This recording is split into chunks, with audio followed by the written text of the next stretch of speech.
नमस्कार बच्चों। अगला सैम हिंदी कक्षा में आप सबका स्वागत है। तो बच्चों, आज हम पढ़ेंगे कक्षा छठी का पाठ 15 नौकर। इसकी लेखिका है अन्नू बंध्योपाध्याय। इनके बारे में मैं आपको कुछ बताना चाहूंगी। अन्नू बंध्योपाध्याय का जन्म 1917 में हुआ। स्वतंत्रता आंदोलन के साथ साथ सामाजिक कार्यक्रमों में भी गांधी जी के साथ इन्होंने बहुत भूमिका निभाई। उन्होंने collective works of Mahatma Gandhi के संपादन के अलावा कस्तूरबा ट्रस्ट के साथ भी काम किया। बहुरूप गांधी जी में लेखिका ने गांधी जी की दिनचर्या के उन कार्यों को रोचकता से लिखा है जो रोजमर्रा के थे, जिन्हें गांधी जी बड़ी खुशी किया करते थे। गांधी जी केवल राष्ट्रपिता और स्वाधीनता के निर्माता ही नहीं थे, बल्कि हम उनके जीवन के हर प्रसंग से सीख सकते हैं। ऐसा ही उद्देश्य जो ये पाठ है आपका नौकर, आप इसके प्रत्येक प्रसंग में यही देखेंगे कि गांधी जी का छोटे से छोटा जो जीवन का हमें प्रसंग है वो कुछ ना कुछ शिक्षा देता है, और विशेषकर किशोरावस्था युवा वर्ग के बच्चों को, जो इस वर्ग के आप लोग हो। तो करें शुरू। नौकर। आश्रम में गांधी जी कई ऐसे भी काम किया करते थे जिन्हें आमतौर पर नौकर चाकर किया करते हैं। जिस जमाने में बैरिस्ट्री से हजारों रुपये कमाते थे, उस समय भी वे प्रतिदिन सुबह अपने हाथ से चक्की पर आटा पीसा करते। तो वो क्या बता रहे हैं कि जब वो आश्रम में रहते थे, साबरमती आश्रम में, तो वो क्या करते थे, बहुत सारे ऐसे काम करते थे जिन्हें नौकर चाकर करते हैं। यानी जो आपने लगता था कि महात्मा गांधी तो बहुत बड़े युग पुरुष हैं, तो ये कोई छोटे मोटे काम थोड़ी करेंगे कि आटा पीसेंगे, गेहूं बीनेंगे, बर्तन धोएंगे, लेकिन वो सफाई करेंगे। वो ये सारा काम किया करते थे। क्यों? क्योंकि वो बहुत ही सहज सरल स्वभाव के व्यक्ति थे। चक्की चलाने में कस्तूरबा और उनके बेटे भी उनका साथ हाथ बटाते थे। इस प्रकार घर में रोटी बनाने के लिए महीन या मोटा आटा वो खुद ही पीस लेते थे। यानी रोटी बनाने का आटा भी वो खुद पीसा करते थे। साबरमती आश्रम में भी गांधी जी ने पिसाई का काम जारी रखा। वह चक्की को ठीक करने में कभी कभी घंटों मेहनत किया करते थे। इसका मतलब उनको ये भी शौक था मशीनों को ठीक करने का। उनको मजा आता था। वो कहते थे जितने स्वावलंबी बनोगे, स्वावलंबी मतलब जितना अपने पैरों पर खड़े रहोगे, उतना ही आपको लाभ होगा। एक बार एक कार्यकर्ता कौन होता है? जो काम करने वाले होते हैं, ने कहा आश्रम में आटा कम पड़ गया है। आटा पिसवाने में हाथ बटाने के लिए गांधी जी फौरन उठकर खड़े हो गए। गेहूं पीसने से पहले उसे साफ करने के लिए वह जोर देते थे। कोपीनधारी मतलब लंगोटी पहनने वाला ये व्यक्ति, इस महान व्यक्ति को अनाज बीनते देखकर उनसे मिलने वाले लोग हैरान हो जाते थे। वो सोचते थे, है इतना बड़ा आदमी और ये गेहूं बीन रहा है, ये क्या कर रहा है? बाहरी लोगों के सामने शारीरिक मेहनत का काम करते हुए गांधी जी को जरा सी भी शर्म नहीं आती थी। गांधी जी कहते थे कोई भी काम छोटा नहीं होता। एक बार उनके पास कॉलेज के कोई छात्र मिलने आए। उनको अपनी अंग्रेजी भाषा पे बड़ा गर्व था। अब कॉलेज के स्टूडेंट्स थे, विद्यार्थी थे आप जैसे, तो उनको लगता था भाई हम तो बहुत फर्राटेदार इंग्लिश बोलते हैं। तो गांधी जी से बातचीत के अंत में वो बोले, बापू यदि मैं आपकी कोई सहायता कर सकूं, सेवा कर सकूं, तो मुझे जरूर बताना। उन्हें आशा थी कि बापू उन्हें कोई पढ़ने लिखने का, कोई लेख लिखने का, इस तरीके का काम दे देंगे। गांधी जी ने उनके मन की बात ताड़ ली। वो समझ गए कि इनको थोड़ा घमंड है अपने ऊपर। बोले अगर आपके पास समय है तो मेरी इस वाली थाली में थोड़े से गेहूं रखे हैं, जरा वो बीन के चले जाइए। आगंतुक मतलब जो मेहमान था आने वाला, वो बड़ी मुश्किल में पड़ गए वो विद्यार्थी। पर अब तो गांधी जी से कह चुके थे, तो कोई चारा नहीं था उनके सामने। तो उन्होंने 1 घंटे तक गेहूं बीने और फिर वो थक गए और गांधी जी से विदा मांगकर अपने घर की तरफ चल दिए। तो कहने का मतलब यह है, तो उन्होंने क्या किया, उन विद्यार्थियों का घमंड तोड़ा और उन्हें समझाया। केवल घमंड तोड़ना उनका उद्देश्य नहीं था, उन्हें समझाना भी था कि देखो ऐसा नहीं है कि आप पढ़ने वाले हो तो आप घरेलू कामों को करने में अपने आप को कम समझो। कुछ वर्षों तक गांधी जी ने आश्रम के भंडार को संभालने में मदद दी। सवेरे की प्रार्थना के बाद वे रसोई में जाकर सब्जियां छीलते थे। रसोई घर या भंडारे में अगर वे कहीं गंदगी या मकड़ी का जाला देख पाते थे तो अपने साथियों को आड़े हाथों लेते। आड़े हाथों लेना मतलब क्रोध से किसी पे क्रोधित होना। तो वो क्या कहते थे कि देखो सफाई मुझे बहुत पसंद थी, कि स्वच्छता का ध्यान रखना, कहीं मकड़ी का जाला दिख गया तो शामत आ जाती थी आश्रम वालों की। उन्हें सब्जी फल अनाज के पौष्टिक पौष्टिक मतलब लाभदायक गुणों का ज्ञान था। एक बार एक आश्रमवासी ने बिना धोए आलू काट दिए। गांधी जी ने उसे समझाया कि आलू और नींबू को बिना धोए नहीं काटना है। एक बार एक आश्रमवासी ने कुछ ऐसे केले दे दिए जिसके छिलके पर काले चकते पड़ गए थे। उसको बहुत बुरा लगा कि गांधी जी ने कैसे मुझे गले सड़े केले दे दिए। उसने बहुत बुरा माना। तब गांधी जी ने उसे समझाया कि देखो, ऐसे केले जल्दी पच जाते हैं और तुम्हें खास तौर पर इसलिए दिए गए हैं कि तुम्हारा हाजमा कमजोर है। हाजमा मतलब तुम्हारी पाचन शक्ति कमजोर है, तो तुम गले हुए थोड़े से केले खाओगे तो ये फटाफट तुम्हें हजम हो जाएंगे, पच जाएंगे। तो इसके लिए आप बुरा मत मानिए। गांधी आश्रम वासियों को अक्सर स्वयं ही भोजन परोसते थे। इस कारण वे बेचारे बेस्वाद उबली हुई सब्जियों के विरुद्ध कुछ कह भी नहीं पाते थे। दक्षिण अफ्रीका की एक जेल में वे सैकड़ों कैदियों को दिन में 2 बार भोजन परोसने का कार्य भी कर चुके थे। मतलब उनको इस तरीके के कामों को करने में विशेष आनंद मिलता था। और सबसे बड़ी बात, वो जानते थे कि मुझे इतना सम्मान देते हैं लोग, तो मेरा जो आचरण होगा वो क्या होगा कि मेरे आचरण के मुताबिक ही बाकी के लोग भी कार्य करेंगे।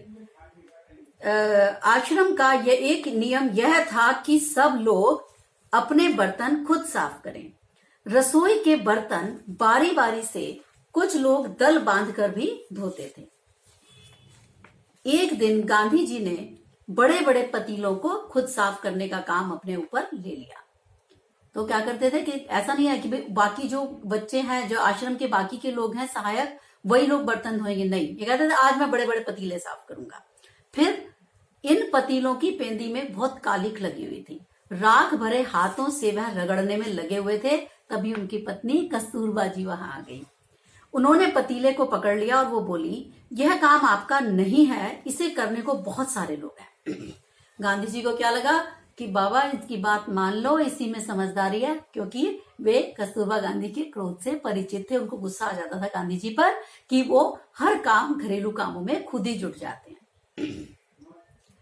वे चुपचाप कस्तूरबा को उन बर्तनों की सफाई सौंपकर चले गए। बर्तन एकदम चमकते न हो तब तक गांधी को संतोष नहीं होता था। एक बार जेल में उनको जो मददगार दिया गया था, उसके काम से असंतुष्ट होकर उन्होंने बताया था कि खुद कैसे लोहे के बर्तनों को भी मांझकर चांदी सा चमका सकते थे।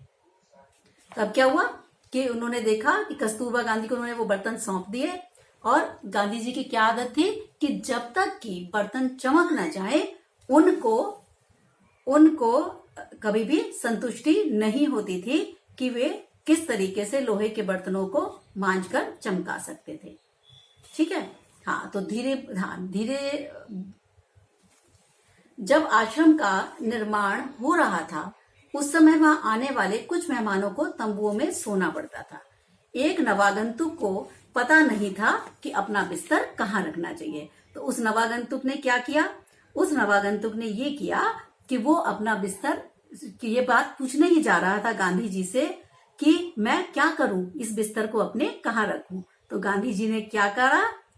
गांधी जी ने उस बिस्तर को लिया और उसका बिस्तर खुद ही समेट के रख दिया। तब उसे पता चला कि किस तरीके से गांधी जी को ये बात बिल्कुल पसंद नहीं थी कि कोई भी छोटे से छोटा काम खुद किया जाए। आश्रम के लिए बाहर बने कुएं से पानी खींचने का काम भी वे रोज किया करते थे। एक दिन गांधी जी कुछ अस्वस्थ थे और चक्की पर आटा पीसने के काम में हिस्सा बटा चुके थे। अब क्या करते थे? ये कुएं से जो पानी खींचने का काम है वो भी खुद ही किया करते थे। तब क्या हुआ कि चक्की भर आटा पीसने के काम में भी तो वो हिस्सा बटा ही चुके थे। वो अस्वस्थ थे, तो एक साथी ने सोचा कि क्यों ना इनका काम मैं कर दूं। तो उन्होंने क्या किया? आश्रम वासियों की सहायता से छोटे से छोटे बर्तनों में भी बहुत सा पानी भर डाला। गांधी जी को जब ये बात पता चली तो उनके मन को बड़ी ठेस लगी। उन्होंने बच्चों को नहाने का एक टब उठा लिया और कुएं से उसमें पानी भरकर टब को सिर पर उठाकर आश्रम ले गए और उन्हें समझाया कि देखो, जब तक कि मैं ना कहूं मेरा कोई भी काम कोई भी नहीं करेगा। ठीक है, तो इस तरीके का व्यक्तित्व था हमारे गांधी जी का। बेचारे कार्यकर्ता जो पछताया वो अलग, और उसने समझ लिया कि गांधी जी को ये बात पसंद नहीं है। क्या कहते थे वो? शरीर में जब तक लाचारी न हो तब तक गांधी जी को यह बात बिल्कुल पसंद न थी कि महात्मा या बूढ़े होने के कारण उनको अपने हिस्से का दैनिक शारीरिक श्रम न करना पड़े। हर प्रकार का काम करने की उनमें अद्भुत क्षमता और शक्ति थी। वह थकान का नाम भी नहीं जानते थे। दक्षिण अफ्रीका में बोअर युद्ध के दौरान उन्होंने घायलों को स्ट्रेचर पर लाद कर एक एक दिन में 25-25 मील तक ढोया था। वह मीलों पैदल चल सकते थे। दक्षिण अफ्रीका में जब वे टॉलस्टॉय बॉडी में रहते थे तब पास के शहर में कोई काम होने पर दिन में अक्सर 42 मील तक पैदल चलते थे। इसके लिए वे घर में बना कुछ नाश्ता साथ लेकर भी जाते थे और 2 बजे ही निकल पड़ते थे। शहर में खरीदारी करते, शाम होते होते वापस फार्म पे आते। उनके अन्य साथी इनका इस उदाहरण का खुशी खुशी अनुकरण क्या होता है? नकल किया करते थे। क्या बता रहे हैं कि दक्षिण अफ्रीका में बोअर युद्ध में इन्होंने इतने सारे लोगों को, एक दिन में 25-25 लोगों को, घायल लोगों को ढोकर अपनी गाड़ी में ये लेके आया करते थे और सुबह ही, इसके लिए वो क्या करते थे? सुबह 2 बजे ही निकल पड़ते थे। और जब वो इतना अच्छा काम करते थे तो उनके अन्य साथी भी इस प्रकार का अनुकरण किया करते थे। कि बोअर युद्ध की, जहां उन्होंने 25-25 मील तक बहुत से कैदियों को, बहुत सारे घायलों को स्ट्रेचर पर ढोया था। एक बार किसी तालाब की भराई का काम चल रहा था जिसमें गांधी जी के साथी लगे हुए थे। जब वो काम खत्म करके अपने फावड़े कुदाल लेके वहां पहुंचे, वापस आए काम से, तो देखा तो गांधी जी तो उनके लिए तश्तरियों में फल आदि काट के रख के तैयार बैठे हैं। साथी ने पूछा, आपने हम लोगों के लिए कष्ट क्यों किया? तो बोले, क्यों नहीं कर सकता? बोले, ये कोई अच्छा लगता है कि हम आपसे सेवा कराएं? गांधी जी ने कहा, नहीं, मैं जानता था कि तुम लोग थके हुए आओगे, थके मांदे लौटोगे, तुम्हारा नाश्ता तैयार करने का मेरे पास समय था तो मैंने ऐसा किया। दक्षिण अफ्रीका में रहने वाले भारतीयों के जाने माने नेता के रूप में गांधी भारतीय प्रवासियों की मांगों को ब्रिटिश सरकार के सामने रखने के लिए एक बार लंदन गए। प्रवासी कौन होते हैं बच्चों? देखिए, दूसरे देश के नागरिक जो अन्य देश में रहते हैं। ठीक है, जैसे आप कभी ऑस्ट्रेलिया या अमेरिका जाके रहने लगे, चाहे वो आप 5 साल की डेपुटेशन पे जाए या आप वहीं के, चाहे आपको सिटीजनशिप भी मिल जाए, पर हैं तो आप प्रवासी ही ना। वहां उन्हें भारतीय छात्रों ने एक शाकाहारी भोजन में निमंत्रित किया। छात्रों ने इस अवसर के लिए स्वयं ही शाकाहारी भोजन तैयार करने का निश्चय किया था। तीसरे पहर लगभग दोपहर को 2 बजे वो क्या देखते हैं कि एक दुबला पतला छनहरा सा आदमी आया और उनके साथ काम कराने लगा। कभी वो तस्तरियां धो रहा था, बर्तन धो रहा था, कभी सब्जी साफ कर रहा था, अन्य छुटपुट काम करने में उनकी मदद करने लगे।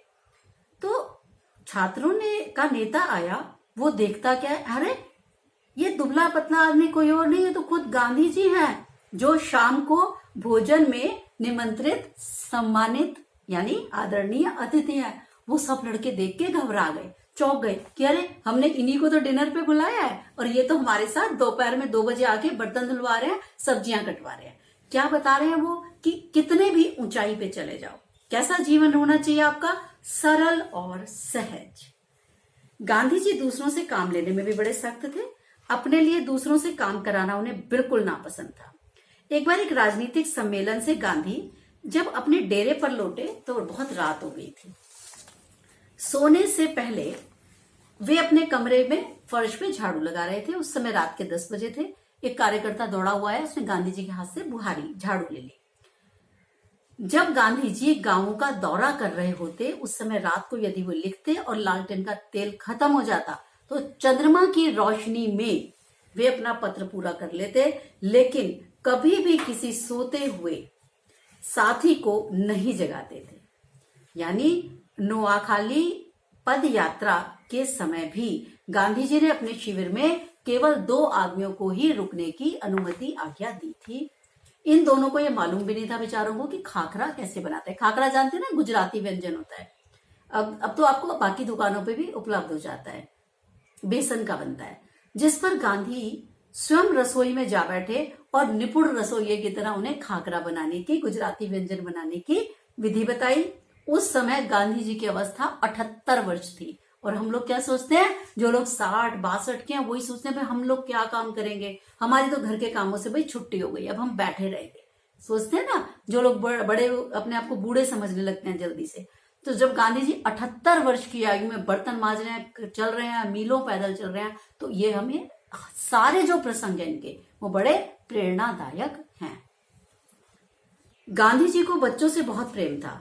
अपने बच्चों के जन्म के 2 माह बाद उन्होंने कभी किसी दाई को बच्चे की देखभाल के लिए रखा। वो कहते थे बच्चों की जिम्मेदारी माता पिता की है, तो माता पिता ही सबसे ज्यादा बच्चों की देखभाल के लिए उत्तरदायी है।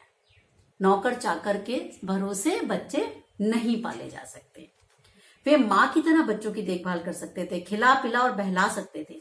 एक बार दक्षिण अफ्रीका में जेल से छूटने के बाद घर लौटने पर उन्होंने देखा कि उनके मित्र की पत्नी श्रीमती पॉलक बहुत ही दुबली कमजोर सी हो गई है। उनका बच्चा कभी उनको छोड़ता ही नहीं था। तो उसने क्या किया, और ना ही वो दूध छोड़ पा रहा था। बच्चा उन्हें चैन नहीं लेने देता था, रात रात जगाए रहता। गांधी जी जब लौटे तो उन्होंने कहा आप ऐसा करो, इस बच्चे की देखभाल की जिम्मेदारी मुझ पे ले लो, मान लो कि मैं ही इसका की पूरी देखभाल करूंगा। अब गांधी जी ने क्या किया, सारा दिन मेहनत करते, 4 मील पैदल चल के आते, फिर रात को जब 1 बजे पहुंचते वो श्रीमती पॉलक से कहते कि ये बच्चा मुझे दे दो, ये मेरे साथ सोएगा। अब शुरू में तो बच्चा कुनमुनाया होगा, चारपाई के पास भर के ये एक बर्तन में पानी भर दिया कर रख के रख लेते थे। शुरू में बच्चे को थोड़ी दिक्कत हुई, लेकिन धीरे धीरे करके बच्चा इतना अभ्यस्त हो गया, बच्चा कभी रोता ही नहीं था रात को। वो उनकी चारपाई पर रात में आराम से सोता रहता था। एक पखवाड़े तक, मतलब लगभग 15 दिन के समय तक उन्होंने माँ से बच्चे को अलग सुलाया और बच्चे ने भी रात में रो रो कर दूध पीना छोड़ दिया। गांधी जी अपने से बड़ों का आदर करते थे। दक्षिण अफ्रीका में गोखले गांधी जी के साथ रुके हुए थे। उस समय गांधी जी ने अपने दुपट्टे पर इस्त्री की, इस्त्री मतलब प्रेस किया उसको, और उनका बिस्तर ठीक करते थे, उनको भोजन परोसते थे और हमेशा गोखले जी के पैर दबाने को भी तैयार रहते थे। गोखले बहुत मना करते कि नहीं गांधी रहने दो, लेकिन वो मानते ही नहीं थे। महात्मा कहलाने से बहुत पहले एक बार दक्षिण अफ्रीका से भारत आने पर गांधी कांग्रेस के अधिवेशन में गए। अधिवेशन मतलब सभा में। वहां उन्होंने गंदे पखाने तक साफ किए। पखाने मतलब शौचालय, ठीक है, टॉयलेट्स। बाद में उन्होंने बड़े कांग्रेसी नेता से पूछा मैं आपकी क्या सेवा कर सकता हूँ। नेता ने कहा मेरे पास बहुत से पत्र इकट्ठे हो गए हैं, उनका जवाब देना है। मेरे पास कोई कारकुन मतलब कोई क्लर्क नहीं है जो उनका जवाब दे सके, टाइप कर सके, जिसे मैं ये काम दे सकूं। क्या तुम ये काम कर पाओगे? गांधी जी का जरूर, मैं कोई भी काम करने को तैयार हूं जो मेरी सामर्थ्य से बाहर ना हो। तो ये काम उन्होंने थोड़े ही समय में कर डाला। इसके बाद उन्होंने उन नेता की कमीज के बटन लगाए और उनकी अन्य सेवा का काम भी बड़ी खुशी खुशी किया। तो ये कैसे थे? ऐसे थे हमारे गांधी जी। जब कभी आश्रम में किसी सहायक को रखने की आवश्यकता होती थी तब गांधी जी किसी हरिजन को रखने का आग्रह करते थे। वो क्या कहते थे कि किसी को भी जो आप अनुसूचित जाति का समझते हो, उनको बहुत गुस्सा आता था। आप तो जानते ही हो कि जाति जैसी कोई चीज ही नहीं बनी है। तो वो कहते थे कोई छोटा बड़ा नहीं है जाति के आधार पर। तो वो कहते थे नहीं, मुझे हरिजन को ही रखना है अपने आश्रम में। उनका कहना था नौकरों को हम वेतन भोगी मजदूर नहीं माने। वेतन भोगी माने कि हम तो इनको पैसे देते हैं, सैलरी देते हैं, बल्कि हमें अपने अधीन काम करने वाले लोगों को अपने भाई के समान मानना चाहिए। इसमें कुछ कठिनाई हो सकती है, हो सकता है वो कभी हमारी चोरी भी कोई सामान चोरी कर लें, अगर हम उन्हें बराबर का दर्जा दें या ज्यादा विश्वास करें। लेकिन अगर फिर भी हमें कोशिश जारी रखनी चाहिए, हमारी कोशिशों में कोई भी कमी नहीं आनी चाहिए और कोशिश पूरी तरह निष्फल होगी नहीं। ये बात तो मैं खुद भी स्वयं भी गांधी जी की इस बात से पूरी तरह सहमत हूँ। हमारे अधीन कर्मचारी, चाहे मैं अपने घर में कोई मेड रखूं या मेरे नीचे काम करने वाले कोई क्लर्क हो या किसी और तरीके से मैं सीनियर हूं तो मेरे नीचे काम करने वाले जूनियर टीचर हो, कोई भी हो, मेरा सही व्यवहार, मेरा व्यवहार ही ये बताता है कि मेरा व्यक्तित्व कैसा है। जैसा व्यवहार हम अपने नीचे काम करने वालों के साथ करते हैं, वास्तव में वो हमारा असली व्यक्तित्व है। अगर हम उनसे अच्छा व्यवहार कर रहे हैं तो हम अच्छे आदमी हैं। अगर हम उनसे बुरा व्यवहार कर रहे हैं तो हमें इस बात को मान लेना चाहिए कि हम बुरे व्यक्ति हैं। ये सच्चाई है। उन्हें यह मालूम न था कि किसी को नौकर की भांति कैसे रखें। एक बार भारत की जेल में उनके कई साथी कैदियों को उनकी सेवा टहल का काम सौंपा गया। एक आदमी उनके फल धोता काटता, दूसरा बकरियों को धोता, तीसरा उनके निजी नौकर की तरह काम करता और चौथा उनके पखाने साफ करता। एक ब्राह्मण कैदी उनके बर्तन धोता था। 2 गोरे यूरोपियन प्रतिदिन उनकी चारपाई बाहर निकालते थे। तो ये क्या कह रहे हैं कि उनको ये सब पसंद नहीं था कि कोई और उनके काम करे। गांधी जी ने देखा इंग्लैंड में ऊंचे घरानों में, ये बातें बड़ी अच्छी लगी, ध्यान से सुनो। ऊंचे घरानों में घरेलू नौकरों को परिवार का आदमी माना जाता था। एक बार एक अंग्रेज के घर से विदा लेते समय उन्हें यह देखकर खुशी हुई कि घरेलू नौकरों का उनसे परिचय नौकरों की तरह नहीं बल्कि किसकी तरह कराया गया? परिवार के सदस्यों की तरह कराया गया। उन्होंने देखा, अरे ये तो इसका मतलब ये है कि अंग्रेजों के साथ ये कितनी अच्छी बात है कि वो कभी भी नौकरों को नौकर नहीं समझते बल्कि परिवार का सदस्य समझते। इस बात से गांधी जी बड़े प्रभावित हुए। एक बार एक भारतीय सज्जन के यहाँ काफी दिनों तक ठहरने के बाद गांधी जी जब चलने लगे, उन्होंने नौकरों से विदा ली तो उन्होंने कहा, हाथ जोड़कर कहा, मैं कभी किसी को अपना नौकर नहीं समझता, उसे भाई या बहन ही मैंने माना है। आप लोगों को भी मैं अपना भाई समझता हूँ। आपने मेरी जो सेवा की उसका प्रतिदान, उसका मूल्य किसी भी वस्तु के बदले में, प्रतिदान क्या होता है? किसी भी वस्तु के बदले में दिया गया दूसरी वस्तु।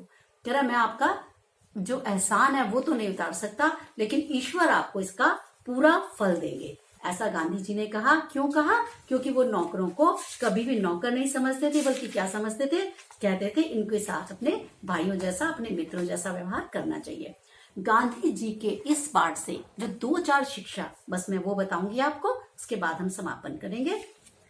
जो इस पाठ से शिक्षा मिली, देखो क्या मिलती है। नंबर 1, अपना काम स्वयं करो और जब तक आप बहुत बीमार या कमजोर नहीं है अपना काम दूसरे पर नहीं छोड़ना चाहिए। दूसरी बात, किसी भी काम को छोटा नहीं समझना चाहिए। जो अंग्रेज वाली घटना है कि बच्चे जो अंग्रेजी पढ़े लिखे थे, जिनको उन्होंने गेहूं बीनने का काम देकर ये बताया कि पढ़े लिखे होने का मतलब ये नहीं है कि आप घरेलू कामों से छुट्टी पा जाए। ठीक है, तो हर काम को, किसी भी काम को छोटा मत समझो। तीसरे, शरीर को व्यायाम की आदत होनी चाहिए। गांधी जी जब 25-25 मील चल लेते थे तो आपको भी अपने शरीर का पूरा ध्यान रखना चाहिए।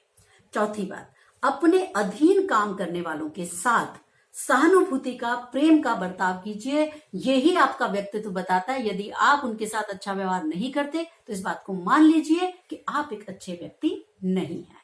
तो ये इसकी 4-5 शिक्षाएं हुई। तो ये हमारा पाठ था नौकर।